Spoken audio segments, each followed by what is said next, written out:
누가복음 12장 35절에서 40절 말씀입니다.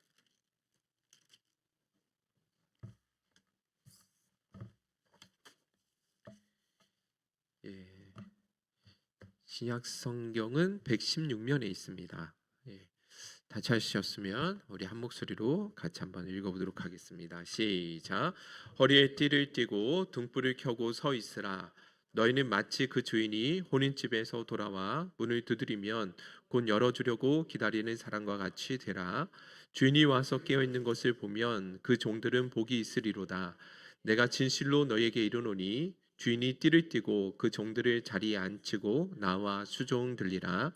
주인이 혹 이경에나 혹 삼경에 이르러서도 종들이 그같이 하고 있는 것을 보면 그 종들은 복이 있으리로다.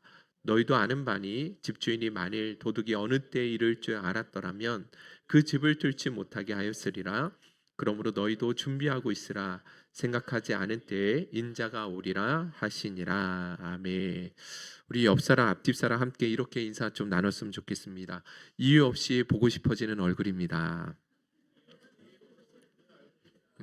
네.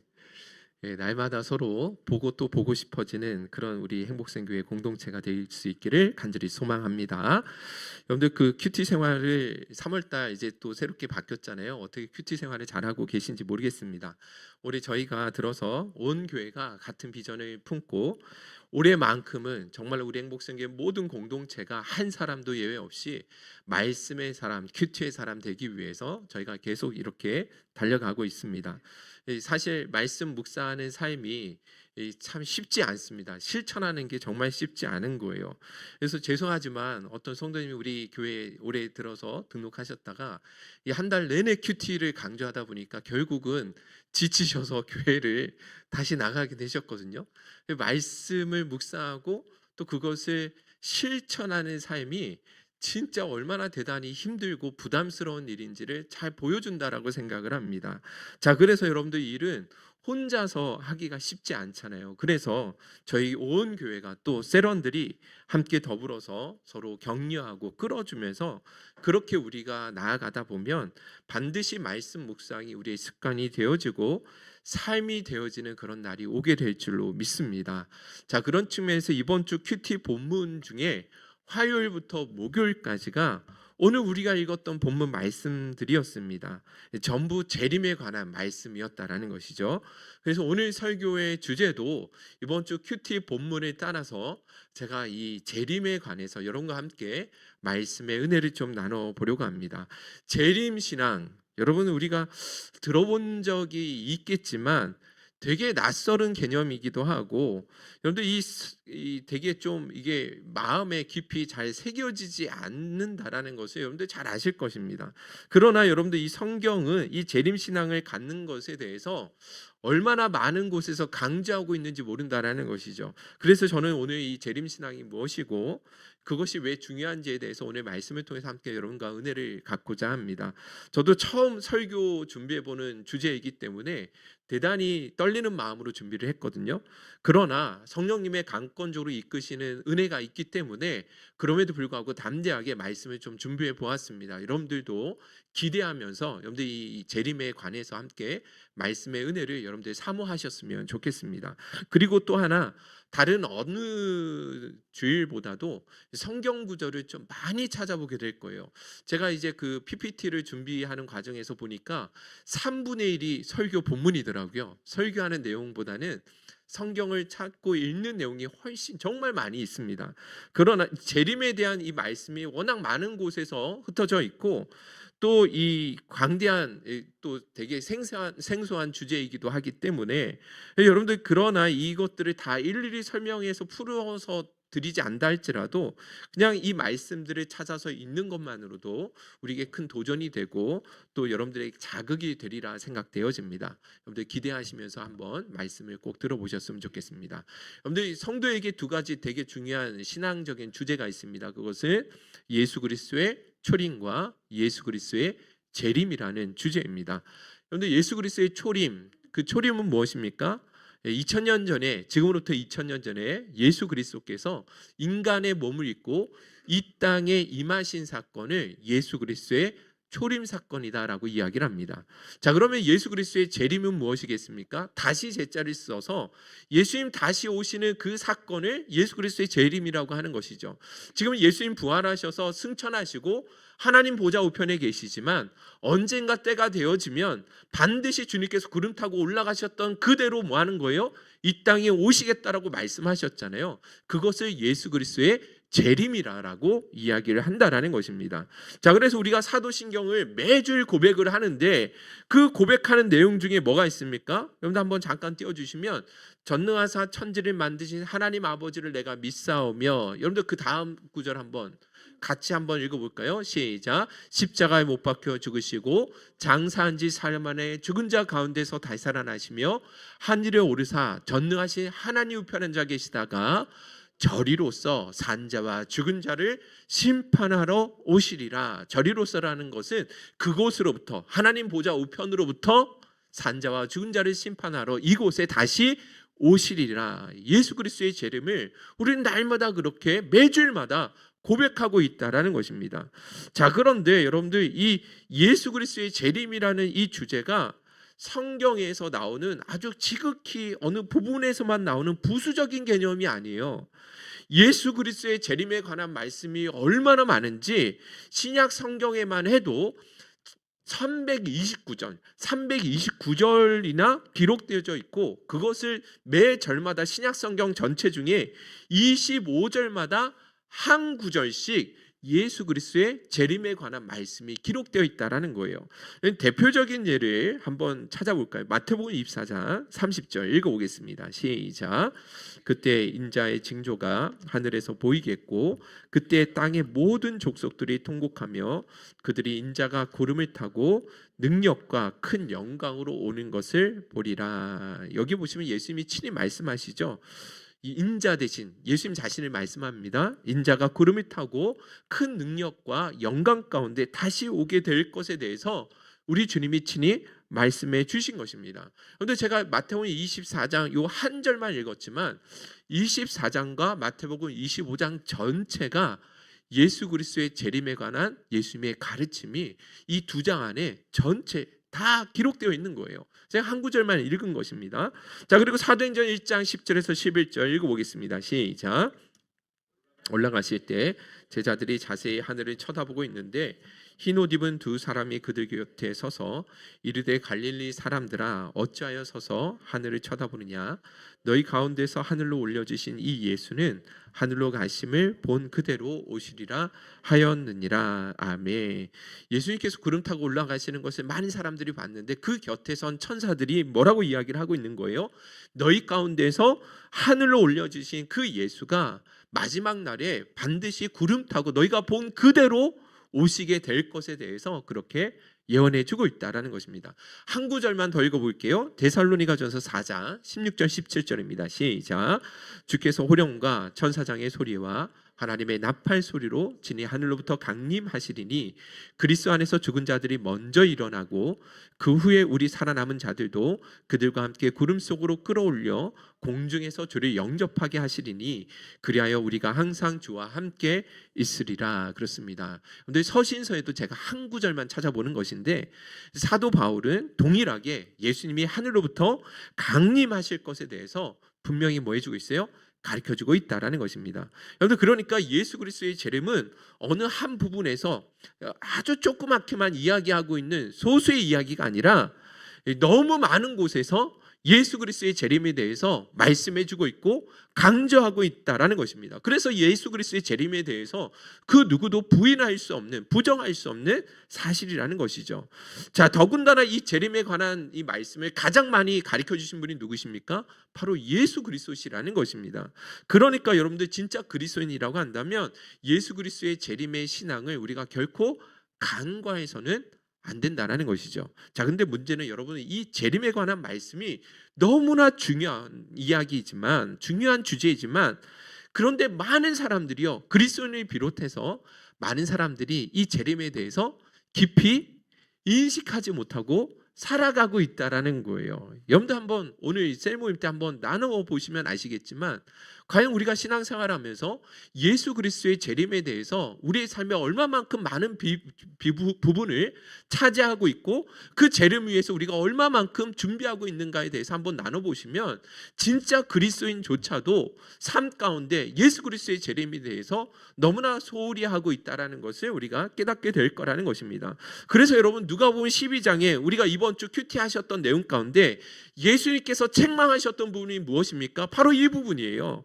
누가복음 12장 54절 57절 우리 한번 읽어보겠습니다. 시작.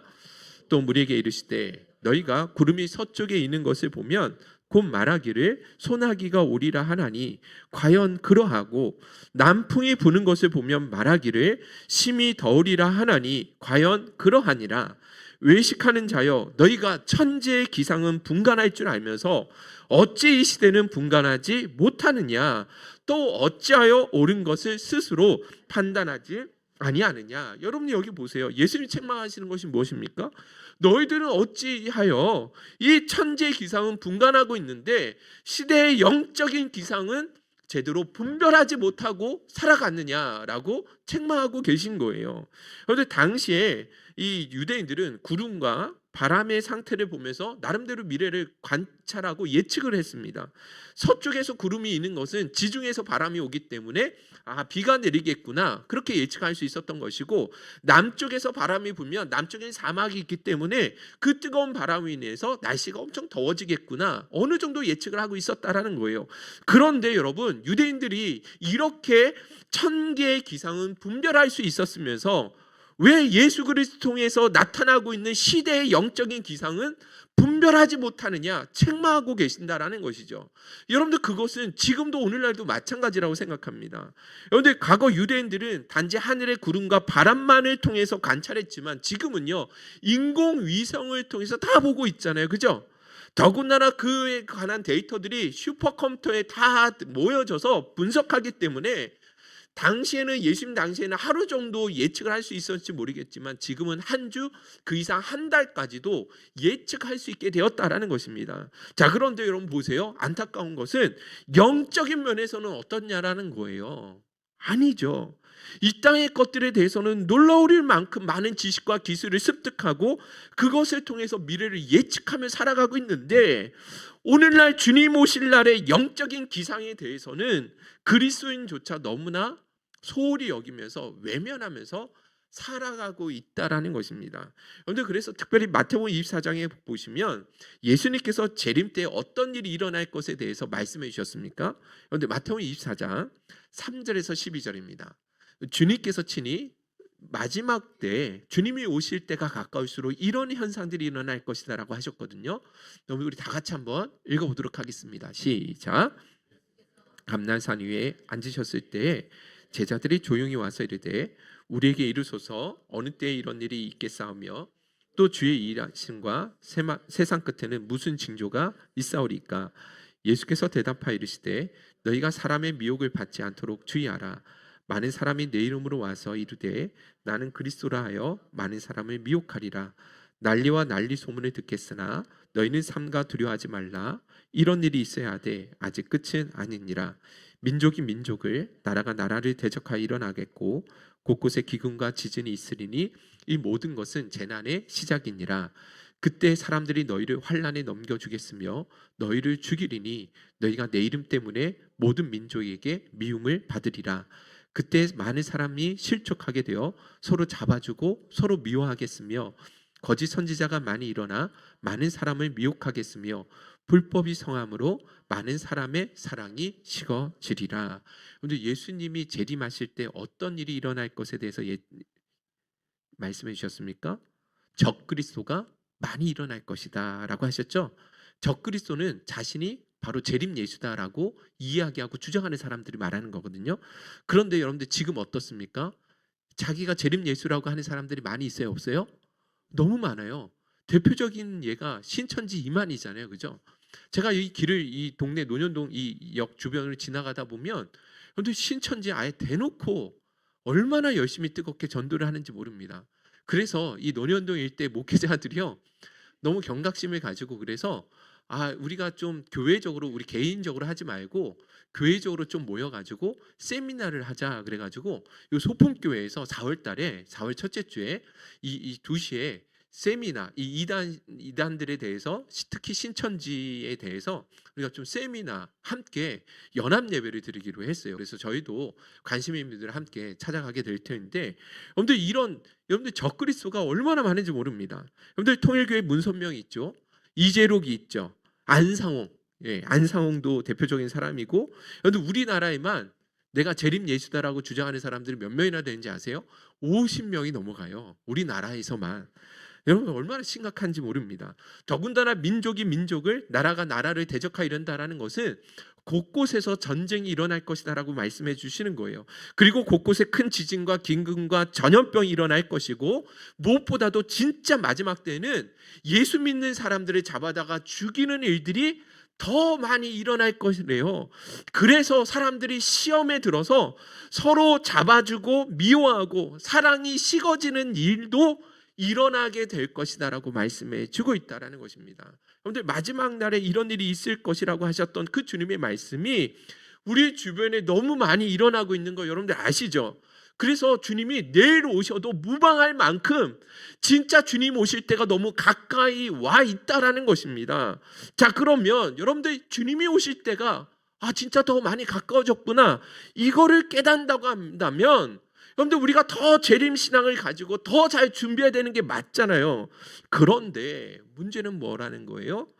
주님이 오실 때가 이렇게 더 많이 가까워졌다라는 것이 여러 가지 증표를 통해서 보여주고 있음에도 불구하고 여전히 많은 사람들이 땅의 것에만 그렇게 관심을 가지고 살아가고 있다라는 것이죠. 예수님께서 다시 오실 그 재림의 날을 위해서 하나도 준비하지 못한 채 영적으로 너무나 안일하게 살아가고 있다라는 것입니다. 그런데 이와 같은 현상은 물론 어쩔 수 없는 일이죠. 왜냐하면 예수님의 재림이 너무 오랜 기간 지체되다 보니까 사람들이 이 재림에 대한 신앙이 점점 식어져 갈 수밖에 없는 거예요. 그런데 초대교회 때도 이런 일들이 많이 일어났거든요. 그래서 서신서에 보면, 베드로전서에 보면 이 이야기가 나오고 있습니다. 분명히 예수님께서 재림하실 것이다라고 말씀하셨을 때 예수님의 재림이 자기들이 살아있을 때 오실 거라고 생각을 했거든요. 그런데 아무리 기다려도 오시지 않는 거예요. 그리고 예수님의 재림을 직접 눈으로 보았던 많은 사람들이 점점 하나씩 죽어져 가고 있으니까 이제는 어떤 사람들이 일어났냐면 아예 이단들이 교회 안에 들어와 가지고 예수 그리스도의 재림이 어디 있느냐 하면서 조롱하는 일들이 일어나기 시작하는 거예요. 베드로서 3장 3절에서 4절 우리 한번 읽어보겠습니다. 시작. 먼저 이것을 알지니 말세에 조롱하는 자들이 와서 자기의 정욕을 따라 행하며 조롱하며 이르되 주께서 강림하신다는 약속이 어디 있느냐. 조상들이 잔으로부터 만물이 처음 창조될 때와 같이 그냥 있다니. 그렇습니다. 하나님이 창조할 때 그 이후부터 여전히 그대로인데 어떻게 예수의 재림이 있다라고 이야기를 하느냐 하면서 재림 신앙을 가진 자들이 향하여 조롱하고 비난하는 일들이 당시에도 있었다라는 거예요. 근데 그건 지금도 동일하잖아요. 그런데 우리 믿는 사람들도 그렇지만 믿지 않는 사람들이 향해서 우리 인간적인 눈으로는 더뎌 보이지만 예수님 반드시 구름 타고 오실 거야 라고 여러분들 이야기하면 사람들이 뭐라고 하겠어요? 당장에 저는 또 미쳤구나, 완전히 이렇게 부정적으로 볼 것이 분명하다라는 것이죠. 안타까운 일이죠. 자, 그런데 여러분들 더 문제는 예수님이 이미 이것에 대해서 예언해 주셨어요. 어쩔 수가 없는 일이지만, 안타까운 일이지만 예수님이 오실 때가 가까울수록 여러분들 신앙인조차도 이 예수 그리스도의 재림에 대해서 무감각해지고 무뎌질 수밖에 없다라고 이미 주님이 예언해 주셨던 말씀이에요. 마태복음 한번 읽어보겠습니다. 24장 37절에서 39절 읽어보겠습니다. 시작. 노아의 때와 같이 인자의 임함도 그러하니라. 홍수전에 노아가 방주에 들어가던 날까지 먹고 마시고 장가들고 시집가고 있으면서 홍수가 나서 그들을 다 멸하기까지 깨닫지 못하였으니 인자의 임함도 이와 같으리라. 그렇습니다. 마지막 주님 오시는 재림의 때에도 노아의 홍수 때와 같이 똑같은 현상이 일어날 것이다. 노아의 홍수 때 여러분들 어떤 일이 있었던 거 아시죠? 노아의 방주를 질 때 여러분들 그 노아는 당연히 여러분들 그 성경에 나와 있지 않지만 에녹서에 보면 여러분들 그 노아가 엄청나게 그 예수 그리스도 물로 심판하게 될 것에 대해서 하나님이 물로 세상을 심판하실 것에 대해서 이렇게 선포하고 있었다라는 이 에녹서는 외경이긴 하지만 정경에 들진 않았지만 그런 내용이 나온단 말이에요. 그러니까 여러분들 노아가 단지 배를 지은 것만이 아니라 무엇을 하고 있었던 거예요? 마지막 심판이 물 심판이 있다라는 것을 뭐 하고 있었던 거예요? 증거하고 있었던 것이죠. 그것을 삶으로 보여주고 있는 거잖아요. 그죠? 자, 그랬을 때 사람들이 뭐 했어요? 조롱하죠. 아니 무슨 심판이 어디 있어 하면서 얼마나 사람들이 조롱하면서 여러분들 그 오로지 먹고 마시고 세상 일에만 취해 있었다라는 거예요. 이제 물이 내리고 진짜 그들이 멸망당하는 그 순간까지도 전혀 뭐 하지 못했어요? 온 세상이 심판에 당할 것에 대해서 인식하지 못하고 있었다라는 것이죠. 그런데 주님이 재림하시는 그때도 노아의 때와 같다라는 거예요. 이게 어쩔 수 없는 일이죠. 자, 그러나 여러분들 오늘 제가 여러분들에게 말씀드리고자 하는 것은 그렇게 예수의 재림이 늦어진다고 해서 우리의 재림 신앙을 더 약화시키는 근거로 삼으면 안 된다라는 거예요. 오히려 많은 시간이 흘러갔다라는 것은 그만큼 주님 오실 때가 점점 더 우리에게 가까워졌다라는 것을 오히려 반증하는 일이 된다라는 거예요. 로마서 13장 11절이죠. 우리 한번 읽어볼까요? 시작. 알거니와 자다가 깰 때가 벌써 되었으니 이는 이제 우리의 구원이 처음 믿을 때보다 가까웠음이니라. 아멘. 근데 많이 좀 더우시죠? 죄송하지만 저 뒤에 좀 난방 좀 꺼주시겠습니까? 네, 감사합니다. 로마서 13장 11절에 여기 보시면 우리의 구원이 처음 믿을 때보다 뭐했다? 가까웠다라는 건 우리의 구원은 완성된 구원을 의미하는 것인데 주님의 재림이 더 가까워졌다라는 말씀인 것입니다. 이 말씀은 근데 진짜 옳은 것이요. 생각해 보세요. 사람이 자신이 죽게 될 날을 아무도 모르지만 사람은 반드시 죽어야 안 죽어요? 죽죠. 나의 죽음, 종말의 시기는 아무도 아는 사람이 없어요. 내가 나의 인생 개인적인 종말이 언제인지는 그 정확한 시기는 알 수 없단 말이에요. 그러나 반드시 우리는 그 죽음 앞에 서야 되거든요. 그러니까 내가 하루 더 살았다라는 건 나의 그 개인의 종말의 때 하루 더 가까워졌다라는 것을 의미하는 거잖아요. 마찬가지입니다. 이 재림도 똑같은 것입니다. 하루하루가 더 가고 해가 간다라는 것은 우리가 생각하기에 더 늦어지고 있는 것처럼 보이겠지만 그러나 실상은 예수 그리스도의 재림은 더 하루 더 단축되어지는 것과 다를 바가 없다라는 것이죠. 그러니까 여러분들 주님이 오실 날에 우리는 더 가까이 왔다라는 것을 자각하며 살아갈 수 있어야 된다라는 거예요. 더군다나 누군가는 왜 예수의 재림이 이렇게 더뎌집니까? 라고 그렇게 불평하는 사람들을 향해서 베드로후서 3장 8절에서 10절에는 분명히 이렇게 답을 주셨어요. 우리 한번 읽어보겠습니다. 시작. 사랑하는 자들아, 죽게는 하루가 천년 같고 천년이 하루 같다는 이 한 가지를 잊지 말라. 주의 약속은 어떤 이들이 더디다고 생각하는 것 같이 더딘 것이 아니라 오직 주께서는 너희를 위하여 오래 참으사 아무도 멸망하지 아니하고 다 회개하게 이르기를 원하시느니라. 그러나 주의 날이 도둑같이 오리니 그 날에는 하늘이 큰 소리로 떠나가고 물질이 뜨거운 불에 풀어지고 땅과 그 중에 있는 모든 일이 드러나리로다. 아멘. 그렇습니다. 주님의 재림이 더디게 느껴지는 것은 우리의 시간 개념에서 그런 것이지 하나님의 시간 개념에서는 절대 그렇지 않다라고 말씀해 주고 있는 것입니다. 아직 아닙니다. 더군다나 여러분들 우리가 더디다고 생각하는 것은 한 가지 이유 때문이라는 거예요. 그건 뭐예요? 하나님의 오래 참으심의 성품. 아무도 세상에 있는 악인들조차도 그렇게 회개하고 돌이키를 바라시는 그 하나님의 오래 참으시는 그 사랑의 성품 때문에 늦어지고 있는 것이지 절대 그렇지 않다라고 말씀해 주고 있다라는 것입니다. 그러므로 여러분 이런 상황들이 있다 할지라도 우리 그리스도인들은 영적 긴장감을 놓쳐서는 안 된다라는 것입니다. 오히려 그렇게 주님이 늦어지는 때일수록 우리의 믿음이 참되다라는 것을 드러날 수 있는 중요한 일이 되는 것이고 충성된 종과 그렇지 않은 게으른 종이 판별되어지는 너무나 중요한 지표가 된다라는 거예요. 저와 여러분들은 그 어떤 순간에서도 주님 보시기에 충성된 자로 인정받을 수 있는 저와 여러분들이 꼭 되실 수 있기를 주님의 이름으로 축원드립니다.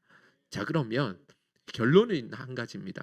여러분들 제가 던지고자 하는 것은, 그러면 목사님 재림 신앙을 갖는다라는 것은 무엇입니까? 어떻게 하는 것이 예수 그리스도의 재림을 바르게 준비하고 기다리는 것이 되는 것입니까? 이 부분에 대해서 우리가 답을 알아야 되지 않겠습니까? 아무것도 하지 않고 예수님의 재림만을 고대하며 살아가는 것이 바른 일일까요? 가족도 내버려두고 직장도 포기하고 오로지 기도하고 말씀만 봐야 되는 것입니까? 라고 물으시는 분들이 있을 텐데, 그렇지 않다라는 것이죠. 그런데 기독교 역사를 보면 안타깝게도 재림의 신앙을 강조하다 보니까 그 신앙이 잘못된 길로 극단적인 종말론으로 나가는 경우들이 상당히 많이 있었거든요. 우리나라의 대표적인 일이 언제냐면 다미선교회, 1992년도에 다미선교회 이장님 목사가 정확하게 주님의 재림이 언제 몇 시에 올 것이다라고 그렇게 이야기를 했어요. 여기 사진 한번 잠깐 보여주시면 아까 이게 나오는데 1992년 뭐라고 나와 있죠? 10월 28일 24시 자정에 누가 오신다? 주님이 오신다. 그런데 그때 당시에 MBC에서 생중계를 했는데 보신 분 계세요? 아니면 거기에 같이 가셨습니까? 1,500명 성도가 흰 소복을 입고 그렇게 다 주님 앞에 우리가 이제 재림하실 때 공중 휴거를 당하기 때문에 우리는 그렇게 흰 속을 입고 주님을 맞이해야 된다 그래가지고 그렇게 모였다는 거예요. 그래서 여러분들 이때 당시 한 1,500명 정도가 어디죠? 성산동, 마포구 성산동에 있는 다미선교회 본부에 모여가지고 마지막 예배, 지상에서의 마지막 예배를 드린다고 하면서 그렇게 예배를 드렸어요. 이들 중에는 자신의 재산은 어떻게 했을까요? 재산을 전부 다 팔아다가 그 이장님 목사라는 사람에게 다 갖다 바친 사람들도 있고, 또 주변 사람들, 친구들에게, 가족들에게 위임하는 사람들도 있었다라고 이야기를 합니다. 그리고 학업을 포기하고 직장을 포기하는 사람들이 대부분이었다라는 거예요. 자, 그러나 더군다나 진짜 사람들이 이것 때문에 과연 휴거가 정말 일어날까? 그래서 여러분들 구경 온 사람들이 많았겠어요, 적었겠어요? 얼마나 많았겠어요. MBC가 생중계를 딱 하고 있으니까. 자, 그렇게 드디어 이제 24시가 되었는데 결론은 아무 일도 일어나지 않았다라는 거예요. 아무 일도 일어나지 않았다라는 거예요. 근데 얼마나 창피하고 얼마나 우스꽝스러운 일이 되었겠냐라는 것이죠. 여러분들, 그로 인해서 어떻게 됐냐면 사람들이 재림신앙에 대해서 갖는 것, 재림신앙을 가져야 된다라는 것을 말하는 것조차도 뭐 하게 되는 거예요? 꺼리게 되는 거예요. 물론 지금도 잘못된 이단들에는 이것을 아직도 이야기하는 사람들이 있거든요. 분명히 성경에는 주님이 언제 오실지는 예수님조차도 모르신다고 하셨잖아요. 하나님 아버지만 아신다라고 이야기를 하는데 여전히 이 이단들에서는 극단적 종말론 이야기를 가지고 정확한 시간에 이야기하면서 그렇게 사람들을 잘못된 길로 인도하는 사람들이 있다라는 것입니다. 이게 얼마나 안타까운 일이냐라는 것이죠. 여러분들, 우리가 신천지라는 말 들어보셨죠? 이단 신천지 있잖아요. 그런데 신천지라는 것은 성경에서 나오는 너무나 중요한 말씀이에요. 예수님이 재림하실 때, 이 땅에 오실 때 하나님 나라가 임하는데 새 하늘과 새 땅이 이 땅 가운데 임할 것이다. 그것을 한문으로 하는 것이 뭐예요? 신천지잖아요. 새 하늘과 새 땅이에요. 그런데 여러분들, 이제 교회에서 새 하늘과 새 땅이 도래할 것입니다 라고 이야기를 하면 다들 아마 어떤 마음이 들겠어요? 목사님 왜 새 하늘 새 땅이라고 하시지? 신천지에서 늘 쓰는 말이니까 이걸 쓰기가 되게 꺼려지게 되는 것이죠. 마찬가지죠. 재림신앙이 딱 그와 같은 거예요. 이단들이 잘못된 재림신앙관을 통해서 자꾸만 잘못된 길로 호도하고 잘못된 길로 인도해 나가니까 일반 건강한 신앙인들조차도 재림이 있습니다, 우리가 재림신앙을 가져야 된다라는 것에 대해서 뭐 하게 돼요? 괜히 꺼려지게 되는 마음이 일어나게 되는 것이죠. 무뎌지게 되는 결과를 초래하게 되었다라는 것입니다. 그러나 절대 그래서는 안 된다라는 것이죠. 그런데 이 잘못된 극단들은 다 잘못된 거예요.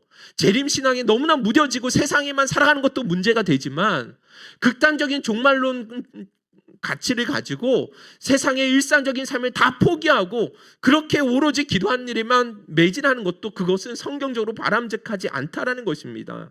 재림신앙은 우리 신앙생활에 있어서 너무나 중요한 가치이기 때문에 건강한 재림신앙을 가지고 주의 재림을 사모하고 고대할 수 있어야 된다는 것이죠.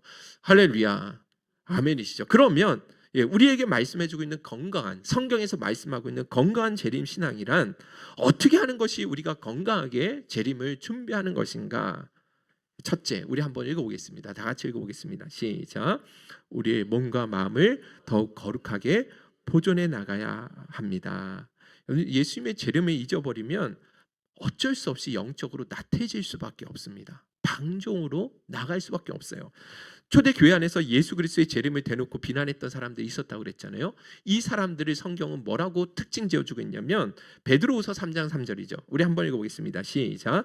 먼저 이것을 알지니 말세에 조롱하는 자들이 와서 자기의 정욕을 따라 행하며, 말세에 조롱하는 자들, 주의 재림을 조롱하는 자들을 말하는 것입니다. 이 사람들의 특징이 뭐라고요? 자기의 무엇을 따라? 정욕을 따라 행하는 사람들이라는 거예요. 세상에 단지 오로지 정욕을 따라 행하는 사람들, 물질적인 부와 쾌락만을 최고의 가치로 삼는 사람들, 이 세상의 것들이 전부라고 생각하며 살아간다는 것이죠.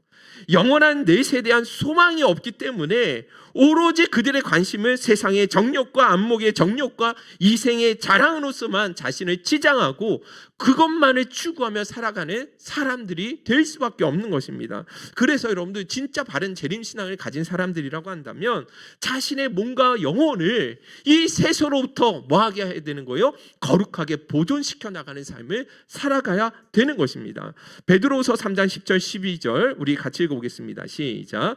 그러나 주의 날이 도둑같이 오리니 그 날에는 하늘이 큰 소리로 떠나가고 물질이 뜨거운 불에 풀어지고 땅과 그 중에 있는 모든 일이 드러나리로다. 이 모든 것이 이렇게 풀어지리니 너희가 어떠한 사람이 되어야 마땅하냐? 거룩한 행실과 경건함으로 하나님의 날이 임하기를 바라보고 간절히 사모하라. 할렐루야. 마지막 때 주님의 심판이 있는데 그때는 불심판입니다. 죄가 있는 상태에서는 세상을 여전히 사랑하고 추구하는 사람들의 삶에는 안목의 정욕과 육신의 정욕과 안목의 정욕, 이생의 자랑을 살아가는 사람들은요, 그 마지막 때의 심판의 불을 면할 길이 없다라는 거예요. 그래서 그 주님 앞에 섰을 때 조금 더 부끄러움이 없을 수 있도록 거룩한 행실과 경건함으로 날마다 우리 자신을 그렇게 힘써 보존해 나가야 된다는 것입니다. 데살로니가전서 5장 23절 동일한 이야기를 말씀해 주세요. 시작. 평강의 하나님이 친히 너희를 온전히 거룩하게 하시고 또 너희의 온 영과 혼과 몸이 우리 주 예수 그리스도께서 강림하실 때 보존되기를 원하노라. 할렐루야. 근데 우리가 주님 앞에 섰을 때 흠도 없이 점도 없이 그렇게 거룩하게 보존되어지는 일은 우리 주님만이 하실 수 있는 일이거든요. 그러나 그럴지라도 우리가 주의 은혜를 입은 자들은 더 거룩한 삶을 살기 위해서 노력해야 할 책임이 있다라는 거예요. 그러면 이 거룩함을 어떻게 이뤄나갈 수 있겠어요? 다른 것이 아니죠. 그것이 바로 말씀과 기도로서만 가능하다라는 거예요. 다른 것이 아니라는 것입니다. 디모데전서 4장 4절 5절 우리 다 같이 읽어볼까요? 시작. 하나님께서 지으신 모든 것이 선함에 감사함으로 받으면 버릴 것이 없나니 하나님의 말씀과 기도로 거룩하여짐이니라. 저는 이 세상의 피조물, 인간을 포함한 모든 피조물들이 결국은 무엇으로 거룩해질 수 있느냐? 하나님의 말씀과 기도로 거룩해질 수 있다라는 것이죠. 그런데 사실 우리 행복성교회가 올 한 해 들어서 1월 달에는 4주 연속으로 말씀 묵상의 삶, 반드시 우리는 말씀과 동행해야 합니다. 말씀의 사람이 되어야 합니다. 늘 말씀 안에서 하나님의 뜻을 알고 하나님과 동행하는 삶을 살아야 됩니다. 그 말씀을 나눴습니다. 그리고 2월 달에는 무엇을 나눴어요? 기도에 대해서 살펴봤잖아요. 그죠? 예수님의 기도의 습관이 되셨던 것처럼 더 나아가서 그 기도가 우리 안에서만 머무는 것이 아니라 확장되어서 이타적인 기도가 되어서 다른 사람을 살리는 중보 기도자로 서야 된다는 거. 2월 한 달 동안 계속 나눴던 말씀이잖아요. 자, 그런데 그렇게 말씀을 나누다 보니까 재림신앙이 다른 것이 아니구나. 우리가 늘 말씀 묵상을 통해서 하나님과 동의하는 삶, 예수님이 그러셨던 것처럼 늘 기도가 우리의 삶이 습관이 될 수 있도록 어떤 순간에서도 기도하는 자리에 머물러 있는 삶, 이것이 재림 신앙을 가진 자들이 마땅히 가져야 할 삶의 모습이라는 것을 주님이 이번 큐티를 통해서 깨닫게 해주시더라는 거예요. 재림 신앙은 다른 것이 아니잖아요. 말씀과 기도로 우리 자신을 늘 거룩하게 보존시켜 나가는 일, 세속으로부터 물들지 않도록 하는 일. 그렇기 때문에 여러분, 더더욱 큐티 생활과 기도하는 삶이 여러분들의 습관이 될 수 있도록, 삶의 일상이 될 수 있도록 더욱 힘써 주셨으면 좋겠습니다. 할렐루야. 꼭 부탁드립니다. 힘들더라도 혼자서는 안 되니까 우리 셀 리더들, 셀원들끼리 더 격려해 주시고 권면해 주시고 앞에서 이끌어 주시고 뒤에서 밀어 주셔서 그렇게 여러분들 말씀과 기도의 사람이 되어지는 저희 행복성교회 모든 성도님 되실 수 있기를 주님의 이름으로 축원드립니다. 자, 두 번째입니다. 둘째, 간략하게 나눠볼게요. 시작. 내가 가진 것으로 나누는 삶을 살아야 합니다. 여러분들 누가복음 12장 48절에 많이 맡긴 자에게는 내가 많은 것을 요구할 것이다 라고 하시는 말씀이 있어요. 한번 읽어볼까요? 48절 읽어보겠습니다. 시작. 알지 못하고 맞을 행한 종은 적게 맞으리라. 무릇 많이 받은 자에게는 많이 요구할 것이요 많이 맡은 자에게는 많이 달라 할 것이니라. 아멘. 그렇죠. 근데 되게 두려운 말씀이죠, 그죠? 많이 안 주셨으면 좋겠죠. 네, 마지막 날에 하나님께서 각 사람에게 맡겨주신 은혜와 은사를 따라서 반드시 그 청산해야 될 때가 온다라고 말씀해주고 있잖아요, 그죠? 사실 여러분들 우리가 가진 것들 중에 하나님이 주시지 않은 것들이 있을까요? 아무것도 없겠죠. 시간이든 건강이든 물질이든 다 하나님이 우리에게 은혜로 주신 것들입니다. 근데 이런 은혜를 주신 것은 나 혼자서 이 땅에 호의호식하면서 살라라고 주신 것은 절대 아닐 거거든요. 이 땅에서 우리가 가진 모든 소유와 건강과 시간과 모든 것들은 결국은 하나님의 나라를 이 땅에 세우기 위해서, 완성하기 위해서 주신 하나님의 도구로 주신 것들이라는 거예요. 할렐루야. 그러므로 여러분들 우리에게 맡겨주신 것들을 뭐 할 수 있어야 돼요? 지혜롭게, 지혜로운 청지기처럼 정말 지혜롭게 사용할 수 있어야 됩니다.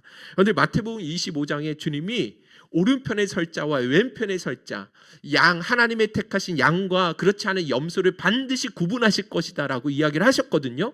오른편에 있는 자들에게는 반드시 영원한 상을 주신다고 하셨고 왼편에 있는 자들에게는 지옥 형벌이 있을 것이다 라고 말씀하셨다라는 거예요. 그런데 이 오른편에 있는 사람들이 갑자기 주님 앞에 이런 질문을 던져요.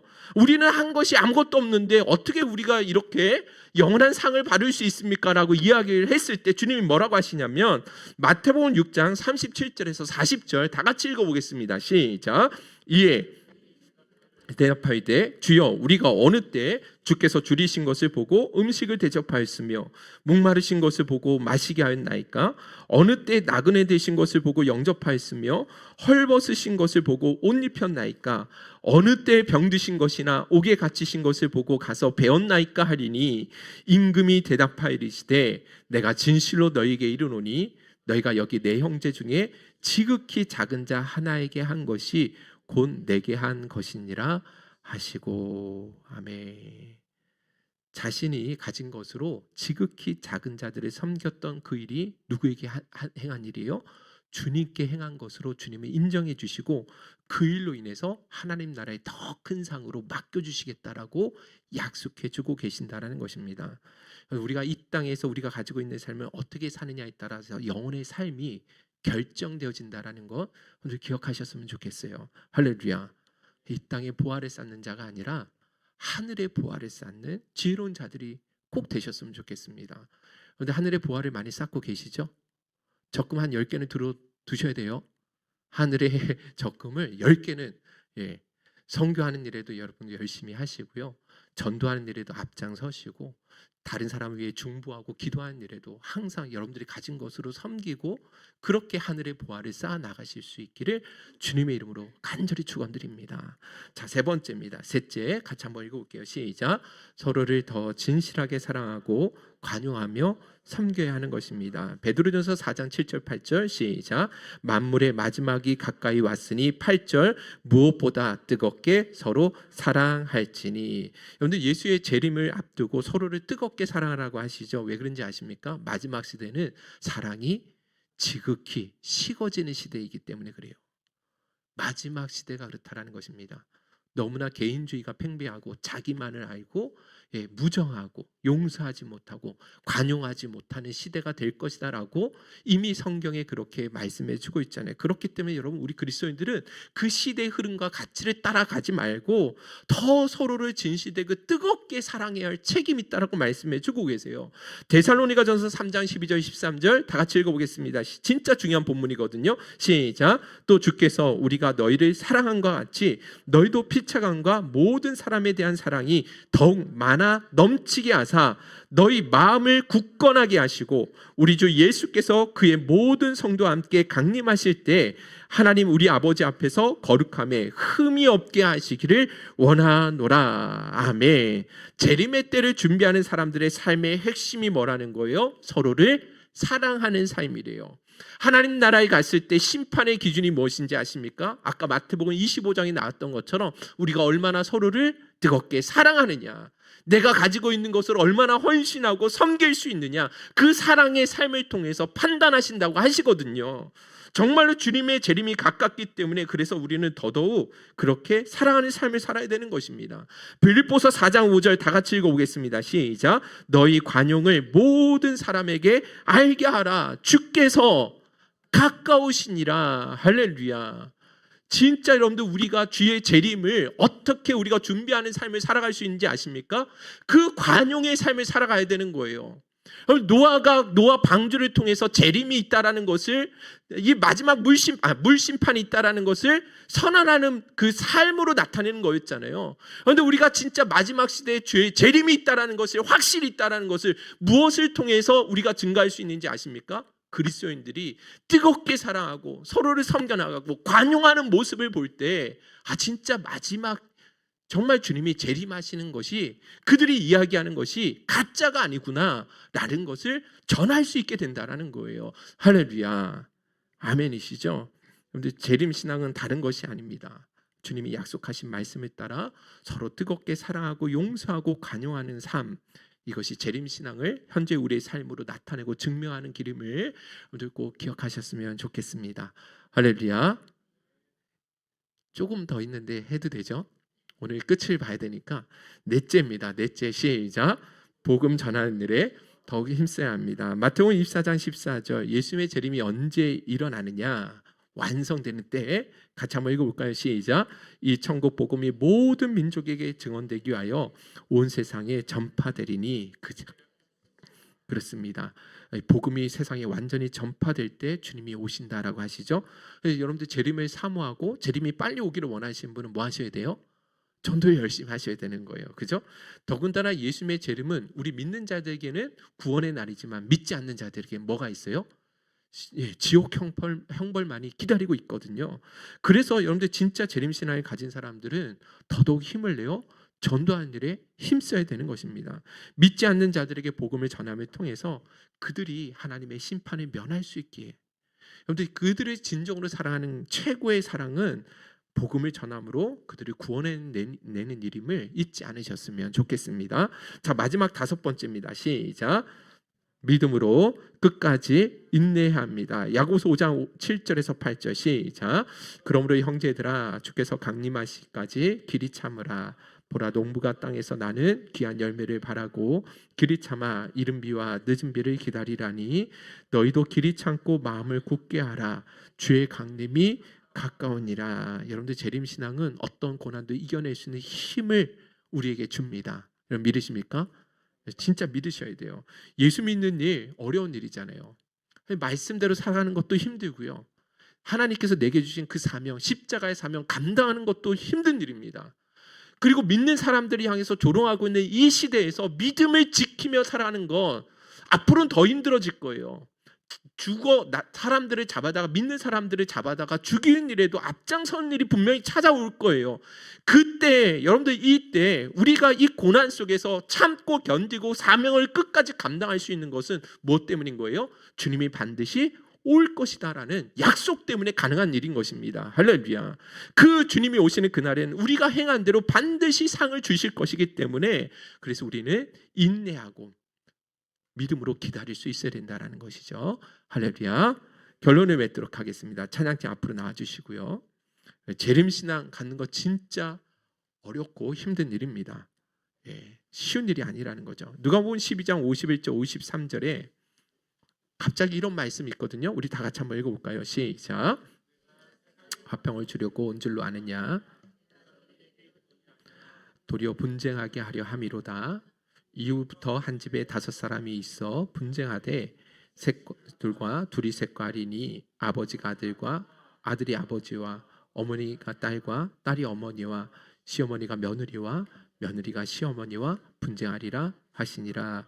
여러분들, 재림을 말씀해 주는 본문이 누가복음 12장 마지막까지 다 있는데, 갑자기 주님이 그 재림과는 다르게 내가 너희에게 불을 던지러 왔다, 화평을 주러 온 것이 아니라 내가 너희에게 분열시키게 하기 위해서 오셨다라는 말씀을 주시거든요. 아니, 갑자기 왜 이 뜬금없는 다른 주제의 말씀하시는 것 같은가? 그런데 그렇지 않아요.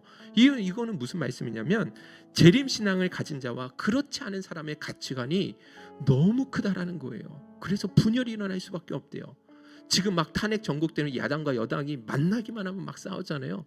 똑같은 거예요. 그보다 더 심하죠. 재림의 신앙을 기다리는 그 사람과 재림 신앙이 없는 사람들의 삶의 가치관은 너무 다르기 때문에 가장 가까운 가족들끼리도 뭐가 있을 수 있다는 거예요? 다툼과 분열이 일어날 수밖에 없다라는 거예요. 그 속에서도 뭐 해야 된다라는 거예요? 믿음을, 이 재림 신앙을 우리가 놓쳐서는 안 된다라고 말씀해 주고 있다라는 것이죠. 할렐루야.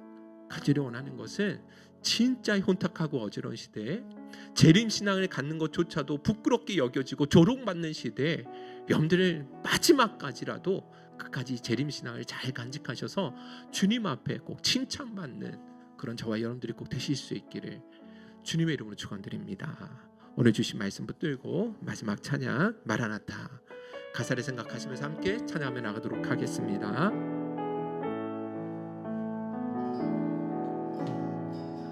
마라나타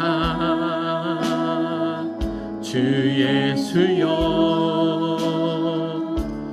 어서 오시옵소서.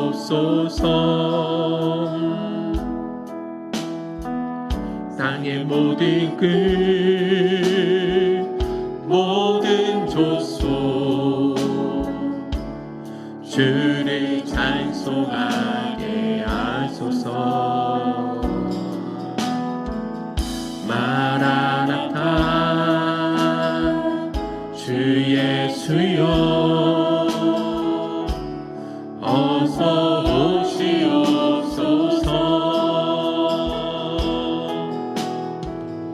모든 열망이 주께 돌아와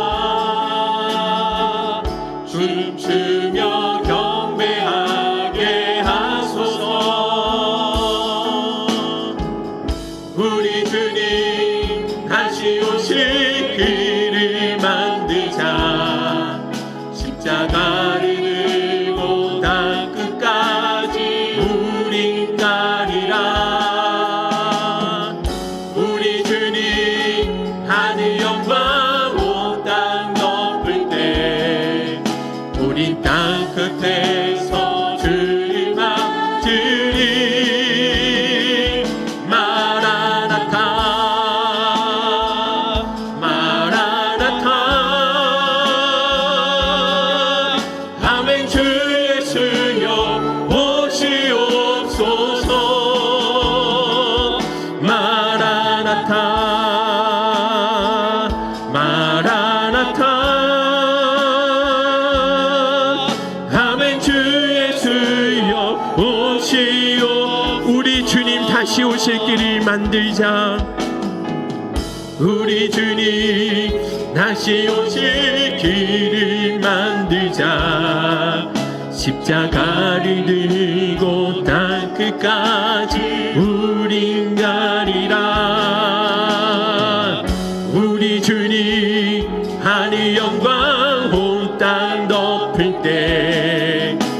우린 땅 끝에서 주를 맞으리.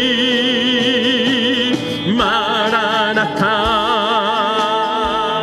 마라나타.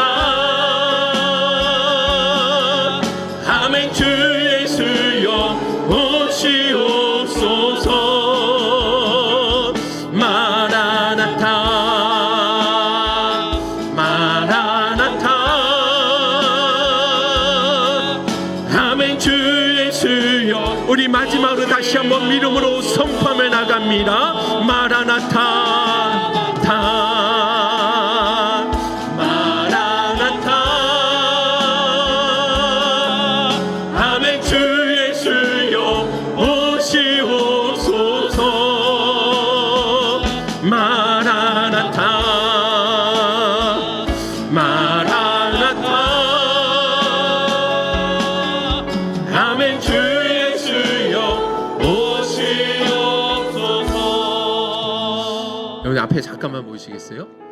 그 성경 신구약을 통틀어서 예수님께서 마지막 우리에게 주신 약속의 말씀이 있어요. 그리고 그 약속의 말씀을 따라서 교회가 하나님 앞에 드리는 마지막 기도 제목이 있거든요. 그게 무엇인지 아십니까? 요한계시록 22장 20절 말씀입니다. 우리 다 같이 한번 읽어볼까요? 시작. 이것들을 증언하신 이가 이르시되 내가 진실로 속히 오리라 하시거늘. 아멘. 주 예수여 오시옵소서. 할렐루야. 우리 주님이 마지막으로 우리에게 주신 약속의 말씀이 내가 속히 오리라 말씀하셨고요. 그 교회는 그 약속의 말씀을 받아서 정말 가슴에 붙들고 주님 어서 오시옵소서. 그렇게 간절한 마음으로 기대하고 갈망하며 기도했다라는 것입니다. 오늘 이 마지막 시대, 이 혼탁하고 어지러운 시대, 예수의 재림을 이야기하면 오히려 조롱받고 꺼려지는 그런 시대에 세상의 것들이 더 커 보이고 오로지 세상의 정욕과 욕심을 쫓아 살아가는 이 시대에 진짜 재림신앙을 붙드는 건 너무나 부끄럽고 어려운 이 시대에 적어도 우리 행복선교회 성도인만큼은 이 믿음 가지고 하나님 앞에 그 재림신앙 가지고 살아갈 수 있기를 간절히 소원합니다.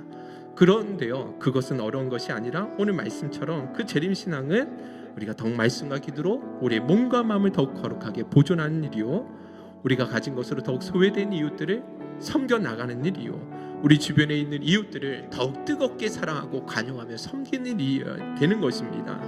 또 아직도 예수를 알지 못하는 자들에게 찾아가서 우리 주님의 그 긍휼의 마음, 불붙은 심정을 가지고 전도하며 복음을 전하는 일이어야 되는 것이고, 내가 예수 믿는 것을 인해 받게 되는 모든 고난 속에서도 끝까지 믿음으로 견뎌내는 것이 참된 재림신앙을 간직하는 일이라고 말씀해주고 있다는 것이죠.